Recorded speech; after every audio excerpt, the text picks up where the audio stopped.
Police ಇಲಾಖೆಯ ಒಳಗಡೆ ಇವರಿಗೆ ತುಂಬಾ ಒಂದು ದೊಡ್ಡ ಹೆಸರಿದೆ. ಅಂದರೆ ಸಾರ್ವಜನಿಕ ವಲಯದಲ್ಲಿ ಅಷ್ಟರ ಮಟ್ಟಿಗಿಲ್ಲ. ಇವರ ಹೆಸರು SS ಕಾಶಿ ಅಂತ ಹೇಳ್ಬಿಟ್ಟು. ಸೊ ನೀವು ಹುಟ್ಟಿದ್ದು ಬೆಳೆದಿದ್ದು ಪಾಪ ನಮ್ಮ ತಂದೆ ಹಗ್ಗನ ಮರಕ್ಕೆ ಕಟ್ಕೊಂಡು ಅವ್ರು ದಾಟಿ ಆಗ ರಸ್ತೆ ಸೇತುವೆ ಯಾವುದೂ ಇರಲಿಲ್ಲ. ಆ ನಡಿಗೆ ಮತ್ತು ಆ ಹಳ್ಳಿಯ ಜೀವನ ನಮ್ಮನ್ನು ಗಟ್ಟಿ ಮಾಡ್ತಾ ನೀವು ಸ್ಟಾರ್ಟಿಂಗ್ ಬೇರೆ ಯಾವ್ದಾದ್ರು ಜಾಬ್ಗೆ ಟ್ರೈ ಮಾಡಿದ್ರೆ ಅಥವಾ ನೇರವಾಗಿ ಪೊಲೀಸ್?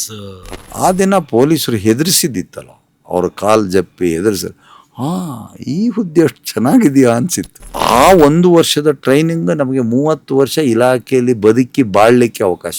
ಟ್ರೈನಿಂಗ್ ಪೀರಿಯಡ್ ಮುಗಿಯಿತು. ಫಸ್ಟ್ ಪೋಸ್ಟಿಂಗು ನಕ್ಸಲ್ ಪ್ರಾಬ್ಲಮ್ ಇದ್ದಿದ್ದು ಒಂದು ಪೊಲೀಸ್ ಸ್ಟೇಷನ್ ಅಂದರೆ ಆ್ಯಪಲ್ದಿನಿ ಪೊಲೀಸ್. ಅಂದರೆ ಇಂಡಿಪೆಂಡೆಂಟ್ PS ರಾಯಚೂರ ಬೇಡ, ನಿನ್ನ ತಂದೆ ಇದ್ದಾಗ ಅದೊಂದು ದೊಡ್ಡ ಪನಿಷ್ಮೆಂಟ್. ದೇವರು ನಮಗೆ ಒಂದು ಅನ್ನದ ಜಾಗ ಅಂತ ಸೇರಿಸ್ತಾ ಅಲ್ಲಿ ಒಂದು ಅನ್ನವೂ ಸಿಕ್ಕದಿದ್ದಂಥ ಊರು.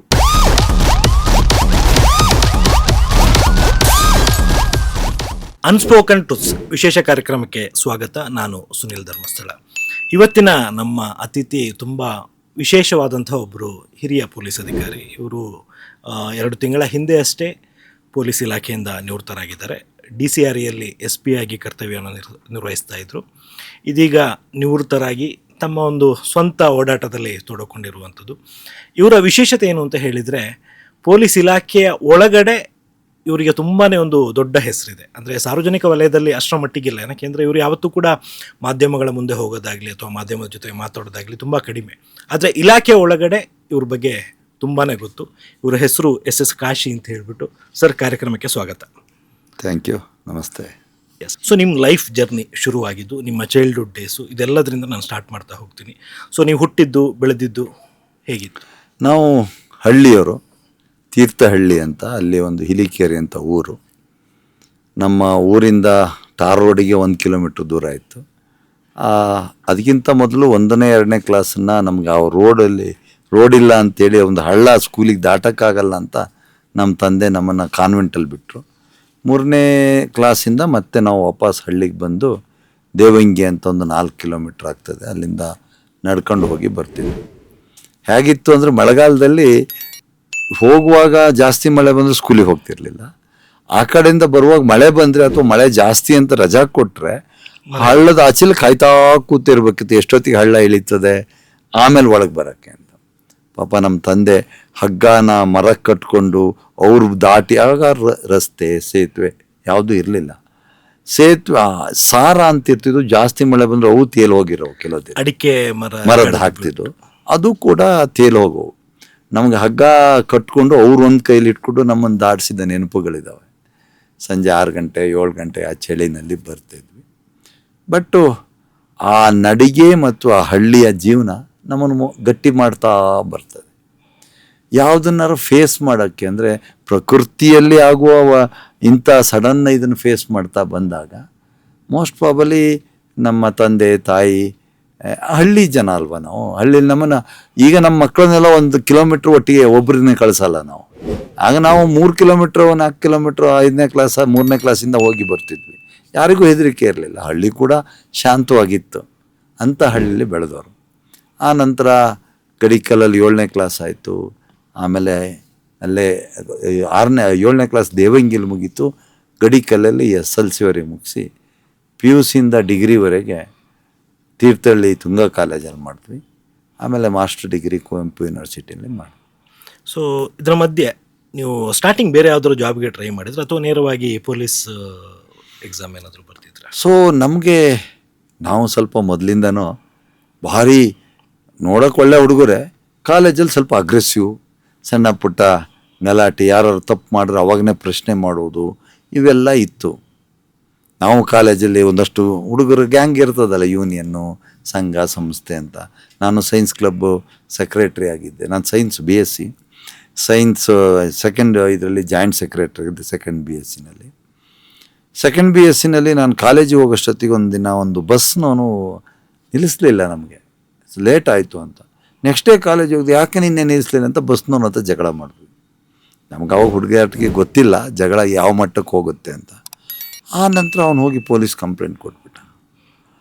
ನಮಗೆ ಗೊತ್ತಿಲ್ಲ, ಬಸ್ಸು ಹೋಯ್ತು, ಅವತ್ತು ನಿಲ್ಲಿಸಲಿಲ್ಲ, ನೆಕ್ಸ್ಟ್ ಡೇ ನಿಲ್ಲಿಸಲಿಲ್ಲ. ಮಾರನೇ ದಿನ ಬೇರೆ ಬಸ್ಸಲ್ಲಿ ಕಾಲೇಜಿಗೆ ಹೋಗ್ತಾಯಿದ್ವಿ. ಆಗ ಪೊಲೀಸರು ಬಂದು ಕರ್ಕೊಂಡು ಹೋಗ್ಬಿಟ್ರು. ಅರೆ ಶಾಕ್ ಆಗಿಬಿಡ್ತು ಪೊಲೀಸರು. ಕರ್ಕೊಂಡು ಹೋದ್ರು. ಅಷ್ಟೊತ್ತಿಗೆ ನಮ್ಮ ಕಾಲೇಜು ಹುಡುಗರೆಲ್ಲ ಇದ್ರಲ್ಲ, ಕಾಲೇಜೆಲ್ಲ ಬಾಯ್ ಕಟ್ ಮಾಡಿ ಪೊಲೀಸ್ ಸ್ಟೇಷನಿಗೆ ಬಂದರು. ಆ ದಿನ ಪೊಲೀಸರು ಹೆದರಿಸಿದ್ದಿತ್ತಲ್ಲ, ಅವ್ರ ಕಾಲು ಜಪ್ಪಿ ಹೆದರಿಸಿದ್ರು. ಈ ಹುದ್ದೆ ಅಷ್ಟು ಚೆನ್ನಾಗಿದೆಯಾ ಅನಿಸಿತ್ತು.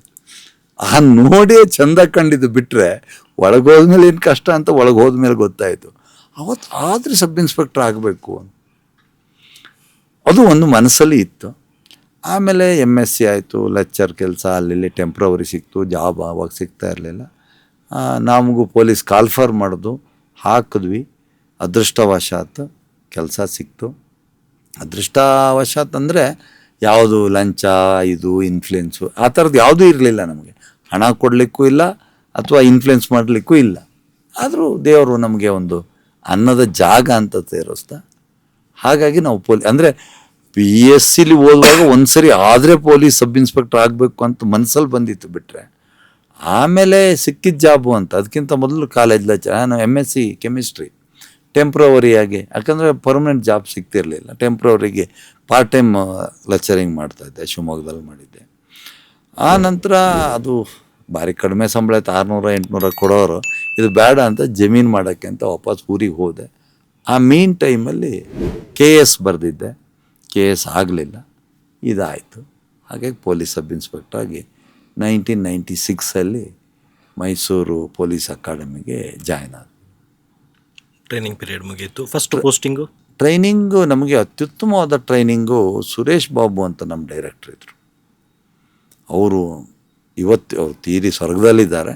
ಅವ್ರು ನಮಗೊಂದು ಒಳ್ಳೆ ಟ್ರೈನಿಂಗ್ ಕೊಟ್ಟರು ಅನಿಸುತ್ತೆ. ಅವತ್ತು ಮಾತ್ರ ಭಾರಿ ಹಿಂಸೆ ಅನಿಸ್ತಿತ್ತು.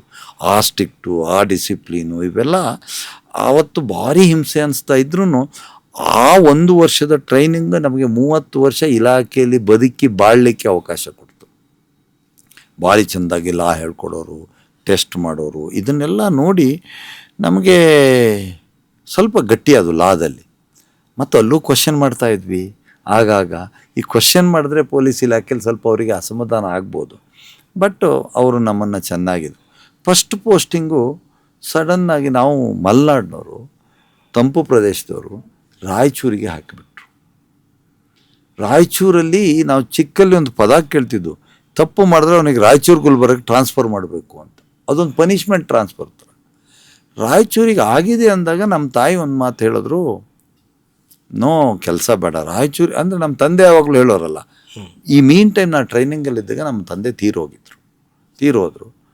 ನಾನು ಟ್ರೈನಿಂಗ್ ಮುಗಿಸಿದ ನಂತರ 6 ತಿಂಗಳಾಯ್ತು. ನಮ್ಮ ತಾಯಿಗೆ ಹೋಗಿ ಹೇಳಿದೆ, ನಾನು ರಾಯಚೂರಿಗೆ ಟ್ರಾನ್ಸ್ಫರ್ ಇದೆ. ಟ್ರೈನಿಂಗ್ ಹೋಗುವಾಗ ತಂದೆ ಇದ್ದರು, ವಾಪಸ್ ಬರತ್ತಿ ತಂದೆ ತೀರೋಗಿದ್ರು. ರಾಯಚೂರ ಬೇಡ, ನಿನ್ನ ತಂದೆ ಇದ್ದಾಗ ಅದೊಂದು ದೊಡ್ಡ ಪನಿಷ್ಮೆಂಟ್, ಅಲ್ಲಿ ಕುಡಿಯೋಕೆ ನೀರಿಲ್ಲ ಅಂತ ನಮ್ಮೂರ ಭಾಷೆ ರಾಯಚೂರಲ್ಲಿ. ಆಮೇಲೆ ಇಲ್ಲ, ಅದು ಒಂದು ನೋಡುವ ಅಂತ ನಾನು ನನ್ನ ಫ್ರೆಂಡ್ ಒಬ್ಬ ಶ್ರೀಧರ್ ಅಂತ ಇಬ್ಬರಿಗೂ ಆಗಿತ್ತು. ಇಬ್ಬರು ರಾಯಚೂರಿಗೆ ಹೋದಾಗ ಅಲ್ಲಿ ನಮ್ಮ ಇಲ್ಲಿಯ ಬದುಕು ಮತ್ತು ಇಲ್ಲಿಯ ರೀತಿ ನೀತಿ, ಅಲ್ಲಿಯ ಬದುಕು, ಅಲ್ಲಿಯ ಧೂಳು ಬಿಸಿಲು ಸ್ಟಾರ್ಟ್ ಆಯಿತು. ಬಟ್ ಅಲ್ಲಿ ಹೋದಾಗ ಒಂದು ಹೊಸ ವಿಶ್ವ ತೆರ್ಕೊಂಡಂಗೆ ನಮಗೆ. ಯಾವ ರೀತಿ ಅಂದರೆ, ಇಲ್ಲಿ ಆರಾಮಾಗಿದ್ವಿ, ಅಲ್ಲಿ ಎಲ್ಲ ಇದು ಪ್ರೊಬೇಷನರಿ ಪೀರಿಯಡ್ ಆಯಿತು. ಪ್ರೊಬೇಷನರಿ ಪೀರಿಯಡ್ ಆದಮೇಲೆ ಅವರು ಒಳ್ಳೆಯ ಅಧಿಕಾರಿ ಸುನಿಲ್ ಕುಮಾರ್ ಅಂತ ಸಾಹೇಬರು, ನಿಮಗೆ ಗೊತ್ತಿದೆ, ಬೆಂಗಳೂರು ಕಮಿಷನರ್ ಆಗಿದ್ದರು. ಅವರು SP ಆಗಿ ಬಂದರು. ಇಲ್ಲಿ ಸುರೇಶ್ ಬಾಬು ಹೇಗೆ ನಮ್ಮನ್ನು ಮೋಲ್ಡ್ ಮಾಡಿದ್ರು ಒಂದು ಟ್ರೈನಿಂಗಲ್ಲಿ, ಅವರು ಪ್ರೊಬೇಷನರಿಲಿ ನಮಗೆ ಆದರೂ ಒಂದು ಸ್ವಲ್ಪ ಹ್ಯೂಮನ್ ಬೀಯಿಂಗ್ ಚಂದವಾಗಿ ಮಾತಾಡಿಸಿ ಹೇಗೆ ಹೇಳಬೇಕು ಅದೇ ರೀತಿಯಲ್ಲೇ ಕೂಲಾಗಿ ಹೇಳಿ ನಮ್ಮನ್ನು ಪ್ರೊಬೇಷನರು ಸಹ ಇದು ಅಂತಿಲ್ಲ, ಒಂದು ಸ್ವಲ್ಪ ಕಷ್ಟ ಸುಖನ ಮಾತಾಡುವಂಥ ಒಂದು ಸ್ವಲ್ಪ ಒಂದು ರೀತಿಯಲ್ಲಿ ಪೊಲೀಸ್ SP ಅದು ಸ್ನೇಹಜೀವಿ. ಅವರು ನಮ್ಮನ್ನು ಸ್ವಲ್ಪ ಸರಿ ಅಂದರೆ ಆ ಪೊಲೀಸಿನ ಒಳಗೆ ತಗೊಂಡು ಹೋಗಿ ನಮಗೆ ಫಸ್ಟ್ ಪೋಸ್ಟಿಂಗೇ ಆ್ಯಪಲ್ ದಿನ್ನಿ ಅಂತ ಕೊಟ್ಬಿಟ್ರು. ಅದು ಇಡೀ ರಾಜ್ಯದಲ್ಲಿ ಅವತ್ತು ನಕ್ಸಲ್ ಪ್ರಾಬ್ಲಮ್ ಇದ್ದಿದ್ದು ಒಂದು ಪೊಲೀಸ್ ಸ್ಟೇಷನ್ ಅಂದರೆ ಆ್ಯಪಲ್ ದಿನ್ನಿ ಪೊಲೀಸ್ ಸ್ಟೇಷನ್. ನಾನು ಆ್ಯಪಲ್ ದಿನ್ನಿ ಪೊಲೀಸ್ ಸ್ಟೇಷನ್ಗೆ ಇಂಟಿಮೇಟ್ನೇ ಚಾರ್ಜ್ ಕೊಡುವಾಗ ಆ ಪೊಲೀಸ್ ಸ್ಟೇಷನ್ 1.5 ವರ್ಷ ಆಗಿತ್ತು ಸ್ಟಾರ್ಟ್ ಆಗಿ. ಪೊಲೀಸ್ ಸ್ಟೇಷನ್ ಓಪನ್ ಆಗಲಿಕ್ಕೆ ಆಗನ DIG, ಅಂದಿನ SP, ಪೊಲೀಸ್ ಆಫೀಸರ್ ಎಲ್ಲ ಹೋದಾಗ ಈ ನಕ್ಸಲ್ ನಕ್ಸಲ್ ಸಂಘಟಕರು ಪೊಲೀಸ್ ಸ್ಟೇಷನ್ ಓಪನ್ ಆಗಬಾರ್ದು ಅಂತ ಕಲ್ಲು ಹೊಡೆದು ಅವ್ರನ್ನೆಲ್ಲ ಅವರೇ ಪೊಲೀಸರೇ ಎಲ್ಲ ಅವತ್ತು ಓಡಿ ಬಂದಂಥ ಪರಿಸ್ಥಿತಿ ಇತ್ತು ಅಂತ ಕತೆ ಕೇಳಿದ್ದೆ. ಕೊನೆಗೆ ಅಲ್ಲಿ ಯಾವುದು ಪರ್ಮನೆಂಟ್ ಸಬ್ ಇನ್ಸ್ಪೆಕ್ಟರ್ ಇರಲಿಲ್ಲ, ನನಗೆ ಕೊಟ್ಟರು ಅಂದರೆ ಇಂಡಿಪೆಂಡೆಂಟ್ PSI. ಇಂಡಿಪೆಂಡೆಂಟ್ PS ಆಗಿ. ಅದು ಏನು ನಮಗೆ 1 ವರ್ಷ ಪ್ರೊಬೇಷನರಿ ಪೀರಿಯಡ್ ಇರುತ್ತೆ, ನನಗೆ 8 ತಿಂಗಳಿಗೆ ಕೊಟ್ಬಿಟ್ರು, ಅಲ್ಲಿ ಯಾರೂ ಇಲ್ಲ ಅಂತ. ಅಲ್ಲಿ ಒಂದು ಅನ್ನವೂ ಸಿಕ್ಕದಿದ್ದಂಥ ಊರು, ಹೋಟೆಲ್ ಗಿಟ್ಟಲ್ಲಿ ಇರಲಿಲ್ಲ, ಹಳ್ಳಿ ಅದು, ಅದೊಂದು ಯಾವುದೋ ಗ್ರಾಮ ಪಂಚಾಯತಿ ಆಫೀಸಲ್ಲಿ. ನಾವು ಫಸ್ಟ್ ಪ್ರೊಬೇಷನರು, ನಕ್ಸಲರು, ಹಿಂದಿನ ಈ ಥರದವ್ರು ಅಲ್ಲಿ ಹೋದರೆ ಆ ಪೊಲೀಸ್ ಸ್ಟೇಷನ್ ಸ್ಟಾರ್ಟಿಂಗಲ್ಲಿ ಆದಂಥ ಗಲಾಟೆಗಳ ಬಗ್ಗೆ ಕೇಸ್ಗಳು 100 ಜನ ಮೇಲೆ ಕೇಸ್ ಆಗಿದ್ದಾವೆ, ಅವ್ರು ಯಾರೂ ಸಿಗ್ತಾ ಇಲ್ಲ, ಅವ್ರನ್ನ ಅರೆಸ್ಟ್ ಮಾಡುವ ಪರಿಸ್ಥಿತಿ ಎದುರಾಯಿತು ಪ್ರೊಬೇಷನರು. ಆದರೆ ಆ ಕಾಲದಲ್ಲಿ ಒಬ್ಬರು ವಿಜಯ್ ಡಂಬಳ್ ಅಂತ ಇನ್ಸ್ಪೆಕ್ಟ್ರು, ಈಗ SP ಆಗಿ ರಿಟೈರ್ಡ್ ಆದರು, ಅವರು, ಸುನೀಲ್ ಕುಮಾರು, ಮಾಲಿ ಪಾಟೀಲ್ ಅಂತ ಒಬ್ಬರು ಅಡಿಷನಲ್ SP ಇದ್ದರು. ಅವರೆಲ್ಲರೂ ನಮಗೆ ಒಂಥರ ನಾವು ಮೇಲಾಧಿಕಾರಿ ಅಲ್ಲ, ಒಂದು ಮನೆ ತಮ್ಮನ ರೀತಿಯಲ್ಲಿ ಎಲ್ಲ ರೀತಿ ಪ್ರೊಟೆಕ್ಟು ಮಾಡಿ ಮತ್ತು ಗೈಡೆನ್ಸ್ ಮಾಡಿದ್ರು. ಹಾಗೋ ಹೀಗೋ ನಾವು ಅಲ್ಲಿ 1 ವರ್ಷ ಹೊತ್ತಿಗೆ ನಾವು ಸಸ್ಟೈನ್ ಆಗ್ತೀವಿ ಇಲ್ಲಿ ಅಂತ. ಆ ನಂತರ ನಕ್ಸಲಿಸಮ್ಮು, ಅವ್ರ ಹೋರಾಟ, ಅವರ ಯಾವ ರೀತಿ ಮಾಡ್ತಾರೆ, ಅದಕ್ಕೇನು ಎಲ್ಲ ನಮಗೂ ಅರ್ಥ ಆಗ್ತಾ ಹೋಗುತ್ತೆ. ಒಂದು ಸಂಘಟನೆಯ ವಿರುದ್ಧ ಅಥವಾ ಅವರು ಕಾನೂನು ಬಾಹಿರ ಚಟುವಟಿಕೆ ಮಾಡ್ತಾರೆ ಅಂದರೆ ಒಬ್ಬ ವ್ಯಕ್ತಿನ ಎದುರಿಸೋದು ಭಾರಿ ಸುಲಭ. ಒಬ್ಬ ದೊಡ್ಡ ರೌಡಿ ಅಂತ, ಎಷ್ಟೇ ದೊಡ್ಡ ರೌಡಿ ಅವನು ಎದುರಿಸೋದು ದೊಡ್ಡ ಕಷ್ಟನೇ ಅಲ್ಲ ಪೊಲೀಸರಿಗೆ. ಆದರೆ ಒಂದು ಸಂಘಟನೆ ಇದೆಯಲ್ಲ, ಒಂದು ಸಂಘಟನೆಗೆ ಆ ಎದುರುಗಡೆ ಇರೋ ವ್ಯಕ್ತಿ ಮಾತ್ರ ಅಲ್ಲ, ಅವನಿಗೆ ಹಿಂದೆ ಮುಂದೆ 10 ವ್ಯಕ್ತಿಗಳು, ಕಾನೂನು ಬಲ್ಲವರು ಎಲ್ಲ ಇರೋರು ಸಪೋರ್ಟ್ ಮಾಡ್ತಾ ಇರ್ತಾರೆ. ಅದನ್ನು ಎದುರಿಸೋದು ಭಾರಿ ಕಷ್ಟ, ಅಂದರೆ ಅದನ್ನು ಕ್ರ್ಯಾಕ್ ಮಾಡೋದು ಕಷ್ಟ. ಆ ನಂತರ ನಾವು ತುಂಬ ಅಲ್ಲಿ ಒಳ್ಳೆಯ ರೀತಿ ಕೆಲಸ ಮಾಡೋದು ಅಂತ ನಮ್ಮ ಅಭಿಪ್ರಾಯ, ಜನರ ಅಭಿಪ್ರಾಯ. ನಕ್ಸಲಿಸಮ್ ಸ್ವಲ್ಪ ಡೌನ್ ಆಗ್ತಾ ಬಂತು. ಅಲ್ಲಿ 2 ವರ್ಷ ಕೆಲಸ ಮಾಡಿದ್ವಿ.